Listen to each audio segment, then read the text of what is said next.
मुल्क में corona cases में कमी दर्ज की गई है। गुज़िश्ता 24 घंटों में 19,673 नए मामले सामने आए हैं। वहीं 39 कोरोना मरीजों की मौत हुई है। हमारी नुमाइंदा फराह खान मजीद तफसीलात बता रही हैं। कोरोना के मामलों में लगातार उछाल देखने को मिल रहा है। अगर बीते 24 घंटों की बात की जाए तो 19,000 से ज्यादा केसेस सामने आए हैं, वहीं 45 मौतें हुई हैं। और अगर एक्टिव केसेस की बात की जाए तो 1,43,000 तक एक्टिव केसेस पहुंच गए हैं। वहीं दिल्ली में भी जो संक्रमण दर है वो 8% तक पहुंच गया है। जहां केसेस 400 से स्टार्ट हुए थे वो अब 1,300 तक पहुंच गए हैं।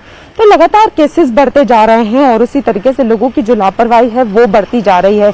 लोग मास्क नहीं लगा रहे, सोशल डिस्टेंसिंग का पालन नहीं कर रहे हैं और लोग सतर्क नहीं हैं। और लोग ये भूल गए हैं कि कोरोना से तो लड़ना ही है, साथ में मंकी पॉक्स से भी लड़ना है। ये दो बीमारियां ऐसी हैं जिसमें मास्क बहुत ज्यादा जरूरी है और सोशल डिस्टेंसिंग का पालन करना बहुत जरूरी है। मैं एक बार दिखाना भी चाहूंगी, देखिए लोग अब बिना मास्क के घूमने लगे हैं और ये साफ दर्शा रहा है कि लोग भूल गए हैं कि जो मास्क लगा रहे थे कितना जरूरी था। रोडों पे अब लोग ना मास्क लगाते दिखते हैं, भीड़ इतनी हो रही है। मार्केटों में भी लोग जो हैं वो मास्क नहीं लगाते। अगर उनसे कोई सवाल किया जाता है तो वो कहते हैं इतने केस नहीं बढ़ रहे हैं। यही देखते देखते दिल्ली के केस बढ़ने लगे हैं और पूरे देश भर में जो है वो मौतों का आंकड़ा भी बढ़ा है और केस भी बढ़ रहे हैं। तो वक्त आ गया है कि सब सतर्क होकर चलें। कैमरामैन नागेंद्र के साथ फराह खान, न्यूज़ 18 दिल्ली।